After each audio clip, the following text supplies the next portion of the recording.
मैं डॉक्टर भामा अग्रवाल आपके अपने यूट्यूब चैनल पर आपका स्वागत करती हूँ, अभिनंदन करती हूँ। आइए बच्चों, आज हम डॉक्टर धर्मवीर भारती द्वारा रचित कविता थके हुए कलाकार से पढ़ते हैं। इस कविता को सरल और सहज बनाने के लिए सर्वप्रथम हमें निम्नलिखित बिंदुओं पर अपना ध्यान केंद्रित करना होगा। नंबर 1, थके हुए कलाकार से कविता डॉक्टर धर्मवीर भारती द्वारा रचित है। नंबर 2, कवि प्रगतिवाद के सशक्त हस्ताक्षर हैं। नंबर 3, कवि कलाकार को सम्मान देते हुए उसे सृजन का देवता पुकारता है। नंबर 4, इस कविता में कवि कलाकार को बिना थके व रुके निरंतर कर्मशील बनने की प्रेरणा देते हैं। नंबर 5, कार्य की पूर्णता से पूर्व ठहरना अथवा रुकना कार्य को नष्ट कर देता है।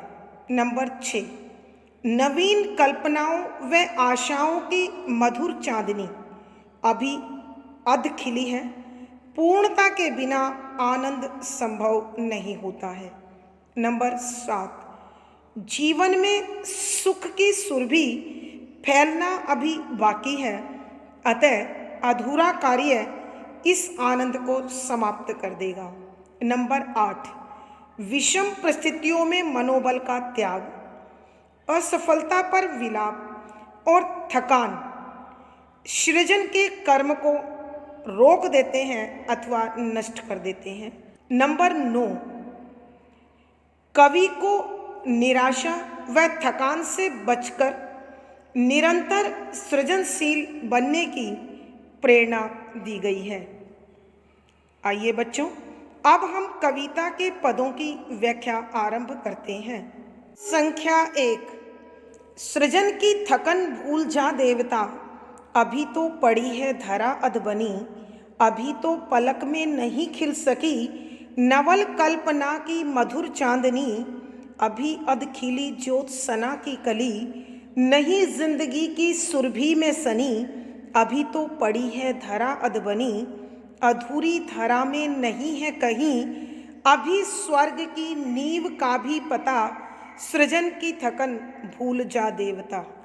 प्रसंग, प्रस्तुत पद हमारी हिंदी की पाठ्य पुस्तक समकालीन हिंदी कविता में संकलित प्रगतिवाद के सशक्त हस्ताक्षर डॉक्टर धर्मवीर भारती द्वारा रची कविता थके हुए कलाकार से लिया गया है।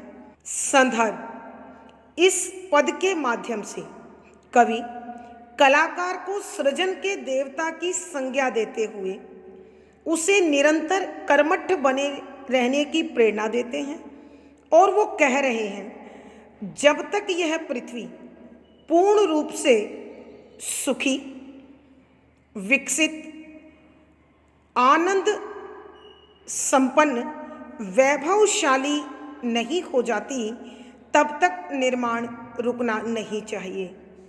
यदि कलाकार थककर रुककर बैठेगा तो कहीं भी उसके निर्माण को पूर्ण सौंदर्य प्राप्त नहीं होगा।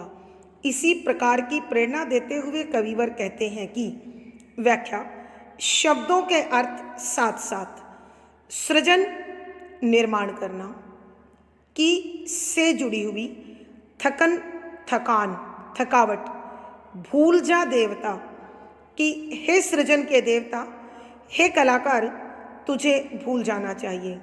धरा पृथ्वी, अध बनी, आधी बनी हुई अर्थात अधूरी, नवल नई, कल्पना कल्पना शक्ति, मधुर मिठास से भरी, चांदनी चांदनी चांद की रोशनी, लेकिन यहाँ है सार्थकता, अध खिली, अधूरी, ज्योत्सना चांदनी, कली खिलने को तैयार, जिंदगी जीवन, सुरभि महक, सनी भरी हुई।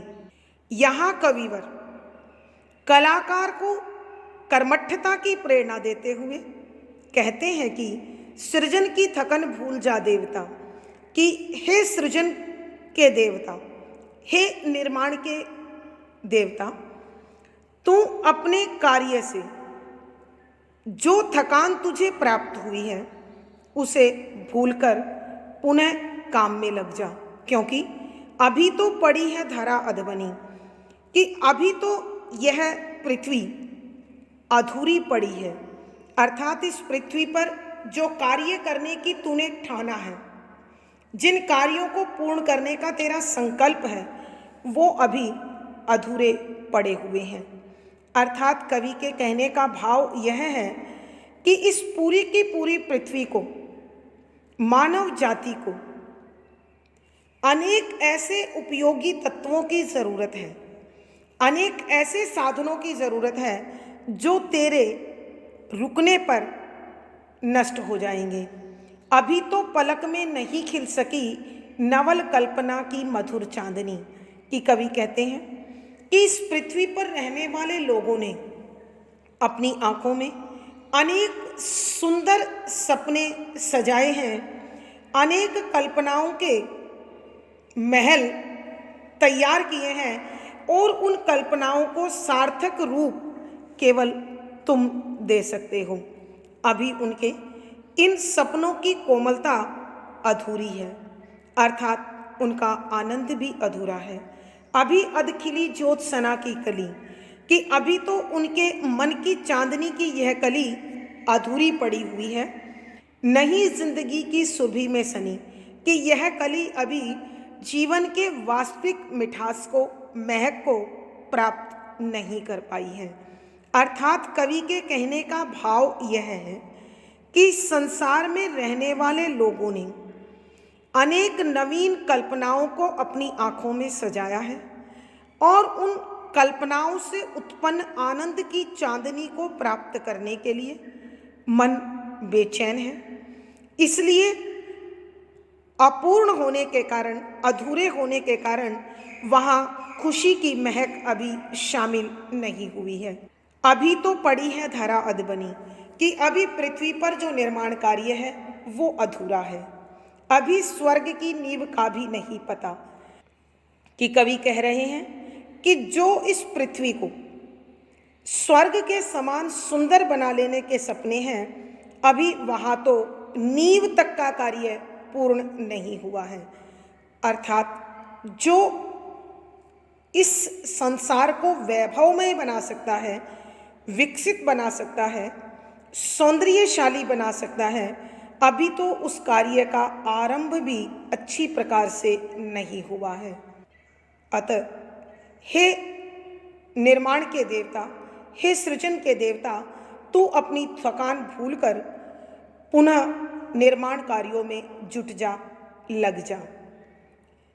आइए बच्चों, हम एक बार फिर इस पद की व्याख्या करते हैं। यहाँ कविवर कलाकार को सृजन का देवता कहकर उसे सम्मानित करते हुए प्रेरित करते हैं कि सृजन की थकन भूल जा देवता, कि हे निर्माण के देवता, तू इस निर्माण कार्य से होने वाली थकान को भूल जा। क्योंकि अभी तो पड़ी है धरा अधबनी, कि इस पृथ्वी पे जो निर्माण कार्य तूने आरंभ किए हैं वो सब अधूरे पड़े हैं। अभी तो पलक में नहीं खिल सकी नवल कल्पना की मधुर चांदनी, कि इस पृथ्वी पर रहने वाले प्राणियों ने जो अपनी आंखों में निर्माण के मधुर स्वप्न कल्पना में देखे हैं, अभी तो उनकी कल्पना को कोई रूप रंग प्राप्त नहीं हुआ है। अभी अधखिली ज्योत सना की कली, कि उनके मन में यह जो संपन्नता की, वैभव की, सृजन के पूर्णता की मधुर चांदनी है वो भी अधूरी पड़ी है। नहीं जिंदगी की सुरभि में सनी, कि जीवन की महक अभी उसमें शामिल नहीं हुई है। क्योंकि इस पृथ्वी पे सारे निर्माण कार्य अधूरे पड़े हुए हैं। अधूरी धरा पर नहीं है कहीं अभी स्वर्ग की नींव का भी पता, कि यह पृथ्वी जो स्वर्ग के समान साधन संपन्न, वैभवशाली, सौंदर्यमयी बन जाना चाहती है, अभी तो उसके निर्माण का आधार भी पूर्ण नहीं हुआ है। अर्थात कवि कलाकार को संबोधित करते हुए कहते हैं कि हे निर्माण के देवता, कि हे सृजन के देवता, तेरा रुकना स्वर्ग के निर्माण का समाप्त हो जाना है, कल्पनाओं की चांदनी का नष्ट हो जाना है, जीवन की महक का बिगड़ जाना है। अर्थात हे कलाकार, तेरा जीवन इस सृष्टि के कल्याण के लिए निरंतर कर्मशील रहने में ही पूर्ण है। भावार्थ, कवि के कहने का भाव यह है कि कलाकार को हमेशा नव निर्माण के कार्यों में संलग्न रहना चाहिए। विशेष यहाँ मानवता हित निर्माण कार्यों की अनिवार्यता को दर्शाया गया है। शुद्ध साहित्यिक खड़ी बोली का प्रयोग है। वीर रस ओज गुण है। लक्षणा शब्द शक्ति है। यहाँ तुकांत छंद गे शैली और संगीतात्मकता बनी हुई है। अनुप्रास, रूपक, संबोधन आदि अलंकारों का सुंदर सटीक प्रयोग हुआ है। पद संख्या 2, रुका तू गया रुक जगत का सृजन, तिमिरमय नयन में डगर भूलकर कहीं खो गई रोशनी की किरण, बादलों में कहीं सो गया नई सृष्टि का सप्तरंगी सपन, रुका तू गया रुक जगत का सृजन, अधूरे सृजन से निराशा भला किस लिए, जब अधूरी स्वयं पूर्णता सृजन की थकन भूल जा देवता। प्रसंग पूर्ववत। संदर्भ, यहाँ कविवर कलाकार को सृजन का देवता कहकर उसके कार्य को सम्मान दे रहा है, मान दे रहा है, और साथ ही प्रेरणा दे रहे हैं कि जब तक निर्माण के कार्य अधूरे हैं तब तक आनंद प्राप्त नहीं हो सकता। इस आनंद को प्राप्त करने के लिए थक कर बैठना अथवा रुकना उचित नहीं है। यह जीवन से हार मानने की निशानी है। जब तक कार्य अधूरे हैं तब तक कलाकार को, मानव को अपने अपने कार्यों में पूर्ण समर्पण भाव से साधनारत रहते हुए उन्हें पूरा करना चाहिए, क्योंकि पूर्णता के बिना आनंद नहीं हो सकता और अधूरा कार्य नष्ट भी हो सकता है।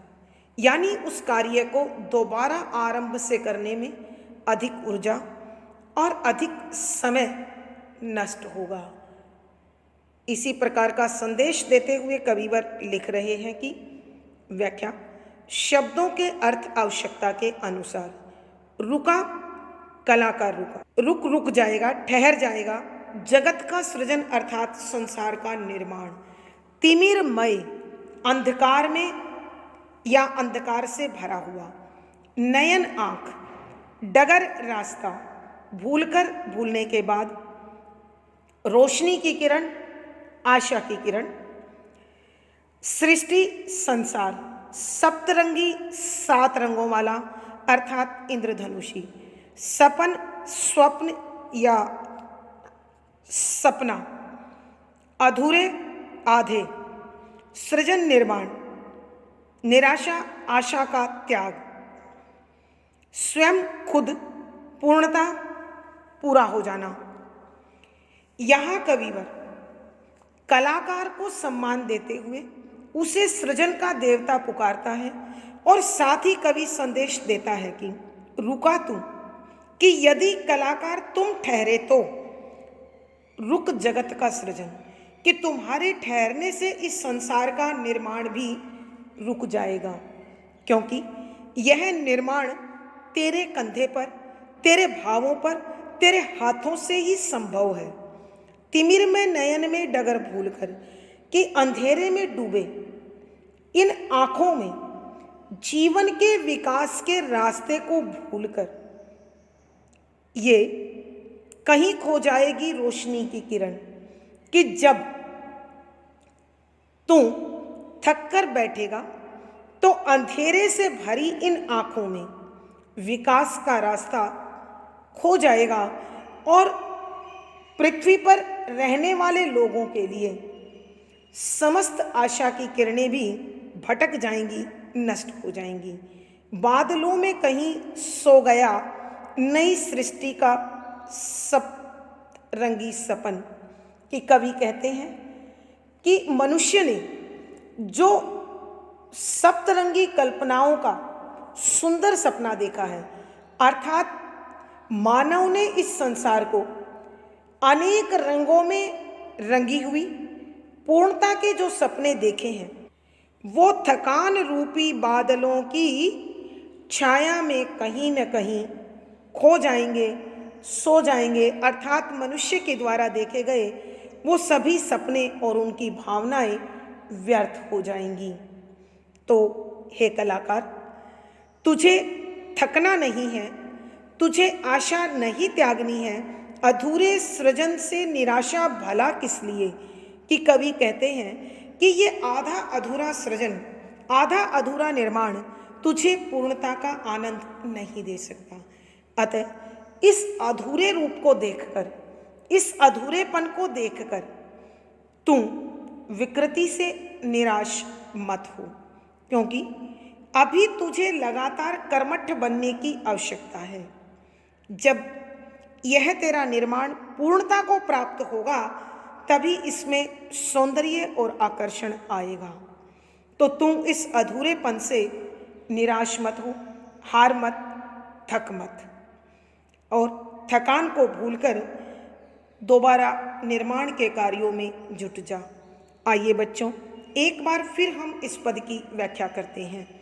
यहाँ कवि धर्मवीर भारती जी एक कलाकार को निर्माण के देवता का संबोधन देकर उसे सम्मानित करता है तथा उसे प्रेरित कर रहा है, उसका आह्वान कर रहा है, रुका तू गया रुक जगत का सृजन।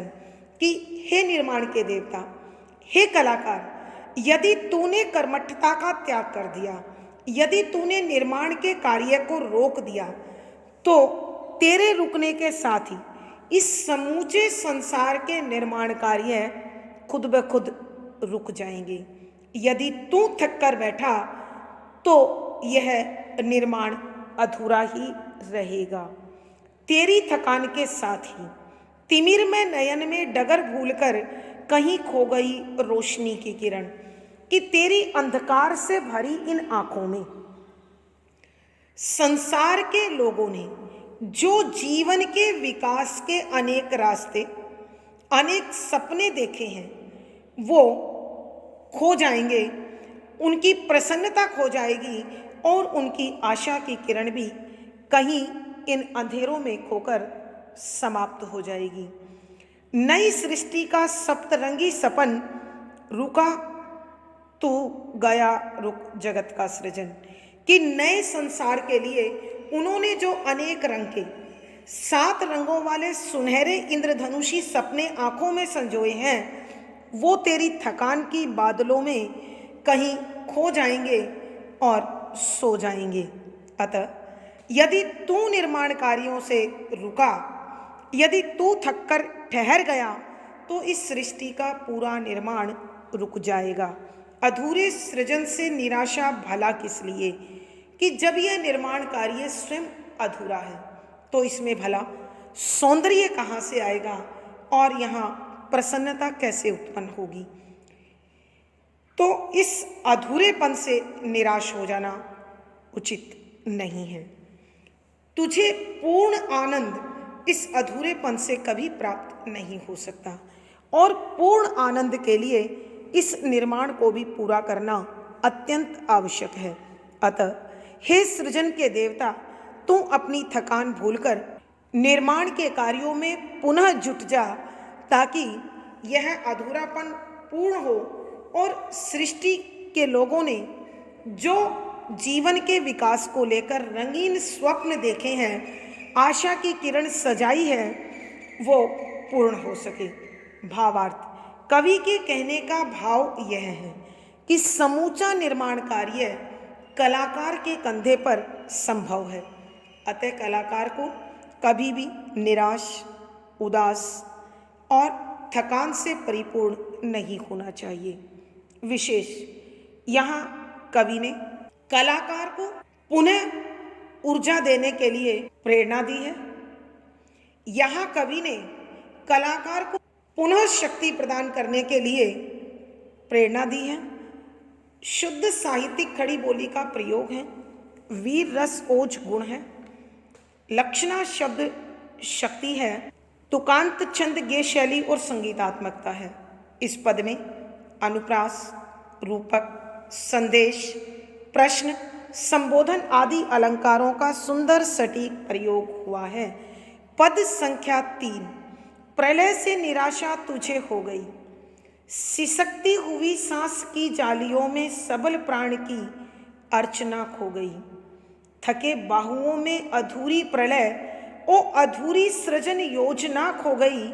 थकन से निराशा तुझे हो गई, इसी ध्वंस में मूर्छित सी कहीं पड़ी हो गई जिंदगी क्या पता।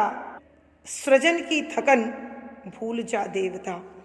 प्रसंग पूर्ववत। संदर्भ यहाँ कविवर निर्माणकारी कलाकार को कला के निर्माण की प्रेरणा दी है और उसे कर्तव्य पथ पर चलने की शक्ति प्रदान करते हुए कवि कहते हैं कि तुझे इस डगर पर चलते हुए, इस रास्ते पर चलते हुए पल भर भी विश्राम नहीं लेना चाहिए।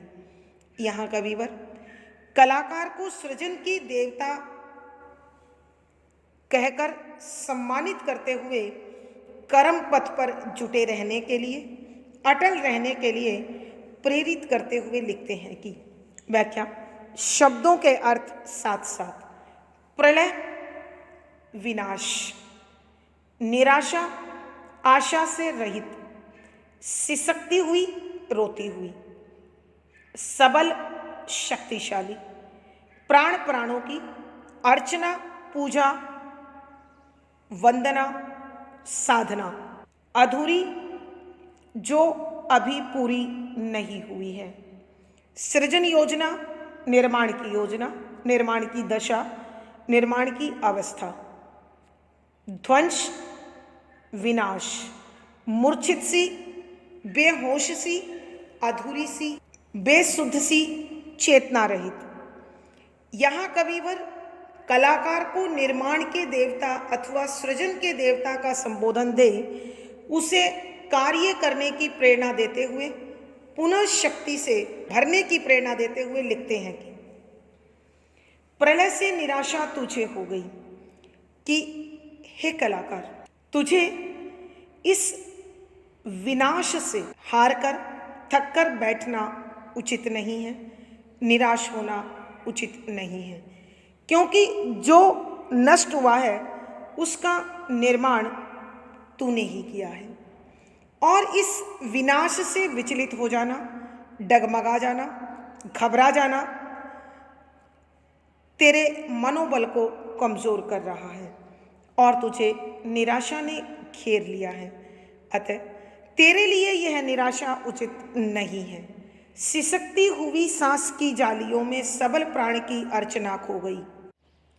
कवि कहते हैं कि तूने अपने चारों ओर फैले हुए इस विनाश को देखकर जो विलाप आरंभ किया है, जो रुदन आरंभ किया है, उसमें तेरे शक्तिशाली मनोबल कहीं न कहीं भटक गए हैं, डगमगा गए हैं, विचलित हो गए हैं कि चारों ओर जो ये विषम परिस्थितियां हैं, इन परिस्थितियों ने तुझे कमजोर बना रखा है।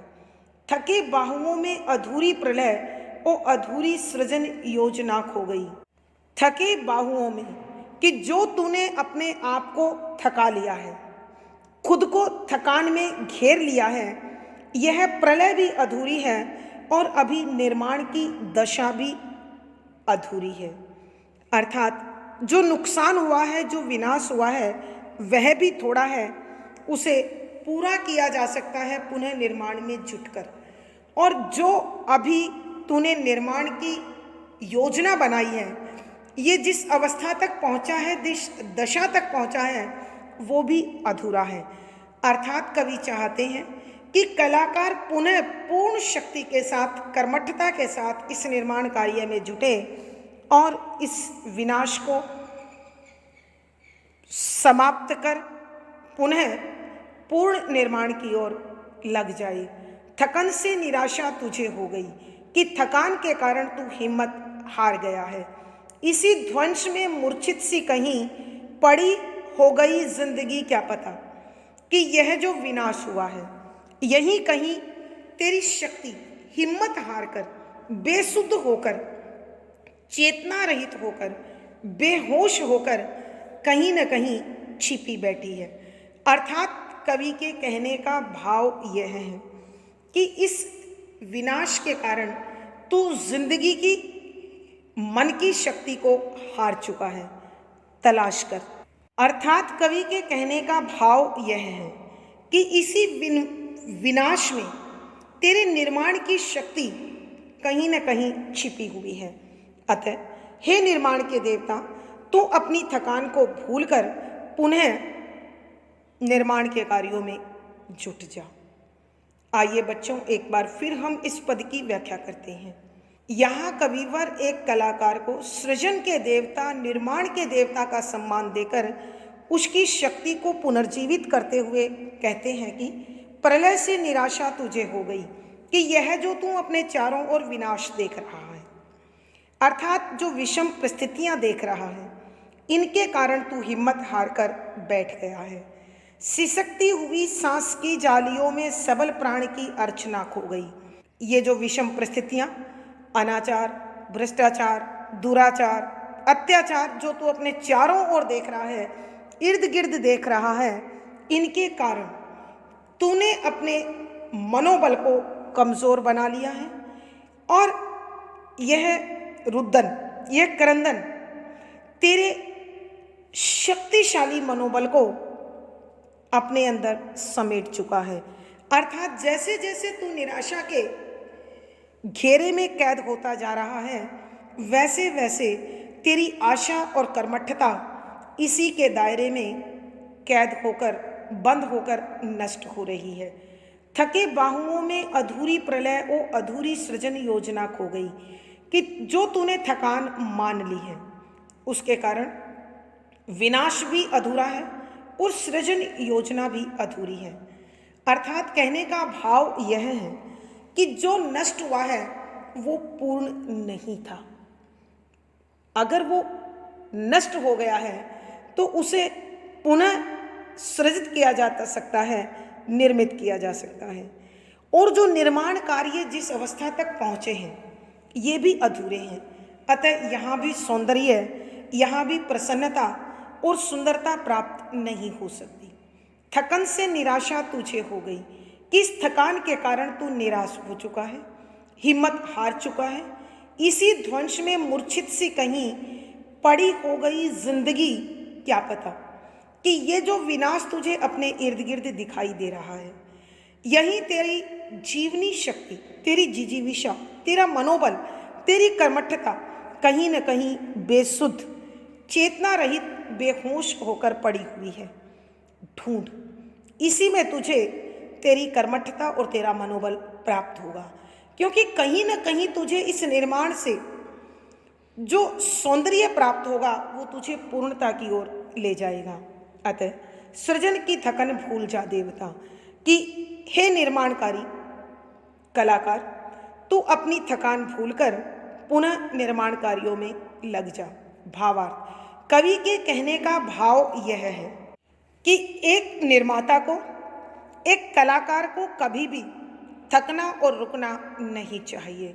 विशेष यहाँ कवि ने आशा के भावों का संचार किया है, शुद्ध साहित्यिक खड़ी बोली का प्रयोग है, लक्षणा शब्द शक्ति है, वीर रस औजगुण है,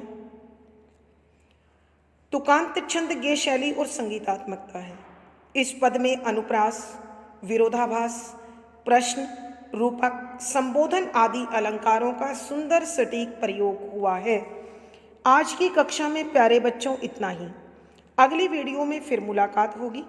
आशा है पढ़ा गया विषय आपको समझ में आ रहा होगा। अपने विचार कमेंट बॉक्स में लिखें। वीडियो को लाइक करें, शेयर करें और चैनल सब्सक्राइब करें। आपका दिन और जीवन मंगलमय हो, इसी शुभकामना के साथ आभार, धन्यवाद।